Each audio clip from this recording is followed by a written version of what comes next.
ঝিপি ঝিপি পাଣି বରଷା ଇନ୍ଦ୍ରବୃଷ୍ଟି ହୋଇବ। ଆରେ ଫଳ ହାନି ହୋଇ ଧରଣୀ ଅଦ୍ଭୁତ କମ୍ପିବ। ହଲ ହଲ କରିଲ ବଉଳ କାଳିକା ପିଇବ ରକ୍ତ।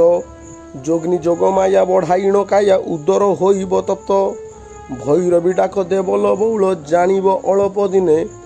ମାଳିକା ବଚନ ନ ହୋଇବ ଆନ ଦେଖିବୁ ଦୁଇ ନୟନେ। ନାଭିଖଣ୍ଡ ଭୂମି ମଧ୍ୟରେ ଘୋର ସଂଗ୍ରାମ ହେବ। ଲିଙ୍ଗରାଜ କ୍ଷେତ୍ର ମଧ୍ୟରେ ଭୈରବୀ ଡାକିବ। ଜୟ ଜଗନ୍ନାଥ ଦର୍ଶକ ବନ୍ଧୁ, ଆଜି ଆମେ ମାଳିକାର ଏମିତି ଏକ ଭୟଙ୍କର କଥାକୁ ଆପଣଙ୍କ ଆଗରେ ଆଲୋଚନା କରିବାକୁ ଯାଉଛୁ, ଯାହାକୁ ଶୁଣିଲେ ଆପଣଙ୍କର ପାଦ ତଳେ ମାଟି ଖସିଯିବ। ଆପଣମାନଙ୍କ ମନରେ ସବୁଦିନ ପ୍ରଶ୍ନ ଥିବ, ସତରେ କ'ଣ ଭୈରବୀ ଡାକ ଦେବ? ସତରେ କ'ଣ ଆଜ୍ଞା ସମୁଦ୍ର ମାରି ଆସିବ? ସତରେ କ'ଣ ଆଜ୍ଞା ଦୁର୍ଭିକ୍ଷ ପଡ଼ିବ? ନା ସତରେ କ'ଣ 7 ରାତି 7 ଦିନ ଅନ୍ଧାର ହେବ? ନିଶ୍ଚିତ ଆଜ୍ଞା ଏସବୁ ଘଟଣାମାନ ଘଟିବ। ମହାପୁରୁଷ ଅଚ୍ୟୁତାନନ୍ଦ ଲେଖୁଛନ୍ତି, ଆଜ୍ଞା ନାଭିଖଣ୍ଡ ଭୂମି ମଧ୍ୟରେ ଘୋର ସଂଗ୍ରାମ ହେବ। ଏ ଓଡ଼ିଶାର ନାଭି ହେଲା ଆଜ୍ଞା ଭୁବନେଶ୍ୱର ରାଜଧାନୀ। ସେଇଠି ଭୈରବୀ ଡାକିବ ବୋଲି ମହାପୁରୁଷ କହିଛନ୍ତି। ନାଭିଖଣ୍ଡ ଭୂମି ମଧ୍ୟରେ ଘୋର ସଂଗ୍ରାମ ହେବ।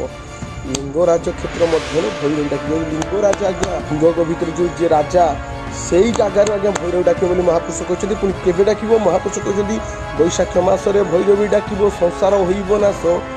ଆଷାଢ଼ ମାସରେ କିଛି ନ ରହିବ ଏକଥା ହେବ ଯେ ଅବଶ୍ୟ। ମହାପୁରୁଷ କହିଛନ୍ତି ଆଜ୍ଞା ବୈଶାଖ ମାସ ଠାରୁ ଆଷାଢ଼ ମାସର ଶେଷ ପର୍ଯ୍ୟନ୍ତ ହିଁ ଏସବୁ ଘଟଣା ମାନେ ଘଟିବ।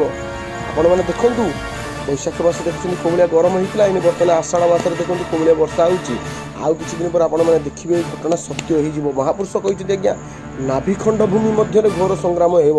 ଭୁବନେଶ୍ୱର ଆଜ୍ଞା ନାଭିଖଣ୍ଡ ଭୂମିରେ ଆଜ୍ଞା ଦେଖନ୍ତୁ ଦିନକୁ ଦିନ ହଣାମରା ହେଉଛି କି ନାହିଁ, ମରୁଛନ୍ତି କି ନାହିଁ ଲୋକମାନେ।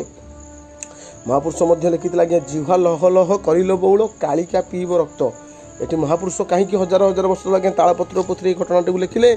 ନା, ଯେତେବେଳେ ଆଜ୍ଞା କଳିର ଉତ୍ପାତ ସ୍ୱତନ୍ତ୍ର ଭାବରେ ବଢ଼ିଯିବ, ଯେତେବେଳେ ଆଜ୍ଞା ସ୍ୱତନ୍ତ୍ର ଭାବରେ ମନୁଷ୍ୟ ପାପଗ୍ରସ୍ତ ହୋଇ ଚାଲିବ, ଆଜ୍ଞା ଠିକ୍ କର୍ମରେ ଆଜ୍ଞା ପଇସା ଇନକମ୍ କରିବ ନାହିଁ, ଚୋରି ଆଉ ମିଥ୍ୟାବାଦୀ ହେଇକି ପଇସା ଇନକମ୍ କରିବ, ସେଇ ଟାଇମ୍ରେ ଆଜ୍ଞା ଜିହ୍ୱା ଲହ ଲହ କରି କାଳିକା ରକ୍ତ ପିଇବ। ଆପଣମାନେ ଦେଖନ୍ତୁ, ଆଜିକାଲି ଆଜ୍ଞା ଦିନକୁ ଦିନ ଆକ୍ସିଡେଣ୍ଟ ବଢ଼ୁଛି କି ନାହିଁ, ଦିନକୁ ଦିନ ଭୟଙ୍କର ଦୁର୍ଘଟଣା ଘଟୁଛି କି ନାହିଁ, ଦିନକୁ ଦିନ ଆଜ୍ଞା ହଣାମରା ହେଇକି ଲୋକ ମରୁଛନ୍ତି କି ନାହିଁ।